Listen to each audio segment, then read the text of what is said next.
यह लड़का जन्म से ही अमर शरीर लेकर पैदा हुआ था। उसके शरीर का कोई भी हिस्सा घायल होता तो उसका खून फौरन टेंटेकल्स बनकर जख्म को जोड़ देता। लेकिन एक बार उसके दाहिने आंख को अंगों की तस्करी करने वाले काले बाजार के गुंडों ने निकाल लिया। इस वजह से उसकी आंख की कोटर में अक्सर तेज दर्द होता था और उस दिन की बातें भी गूंजती थीं।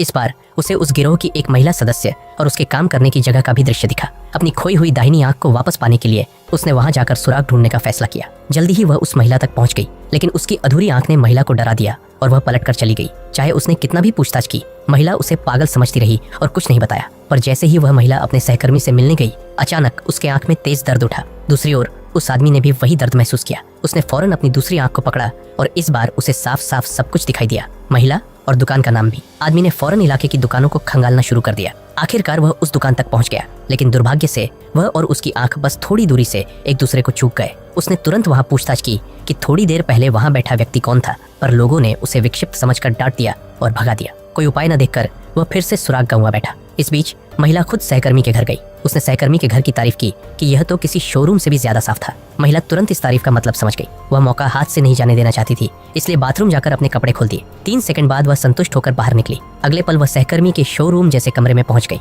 जिज्ञासावश उसने एक फाइल उठा ली जिसमें अजीब अजीब आकृतियों वाली मूर्तियां थी। यह देखकर उसके रोंगटे खड़े हो गए। तभी एक आवाज सुनाई दी। अगली सुबह रास्ते से गुजरते हुए एक बुजुर्ग ने एक और मानव मूर्ति देखी, लेकिन इस बार शिकार एक बूढ़ा था। महिला जो बस में थी उसने भी इस खबर की रिपोर्ट देखी। रात को देखी गई फाइल की आकृतियां याद आ गई और वह घबरा गई। ऑफिस लौटते ही उसने सीधे अपने सहकर्मी को बुलाकर सामना किया, लेकिन सुंदर महिलाओं की समझ कभी कभी वाकई कमजोर होती है। उसे साफ साफ अंदाजा हो गया था कि उसकी सहकर्मी ही कातिल है। फिर भी वह उसे अकेले छत पर ले गई। अब पछताने का कोई फायदा नहीं था। कातिल ने बिना वक्त गवाए उसे दबोच लिया। दूसरे सहकर्मी ने आकर रोकने की कोशिश की, लेकिन जल्द ही कातिल ने उसे छत के किनारे धकेल दिया। तभी महिला का फोन बजने लगा। कातिल की आंख में फिर से तेज दर्द उठा। दूसरी तरफ वह आदमी भी दर्द महसूस कर रहा था और साफ साफ देख रहा था कि महिला को मारा जा रहा है। अगले ही पल जो दृश्य उसने देखा, उसे देखकर वह दंग रह गया। महिला फोन उठाना चाहती थी, लेकिन कातिल ने उसका फोन पैर से कुचल दिया। महिला उससे मिन्नतें करती रही। उसे लगा था कि पिछली रात जो कुछ हुआ था उससे कातिल उसे बख्श देगा, लेकिन अगले ही पल आदमी सब कुछ देख सकता था, लेकिन कुछ कर नहीं सकता था। जब फोन की घंटी बंद हुई तो कातिल की आंख का दर्द भी रुक गया।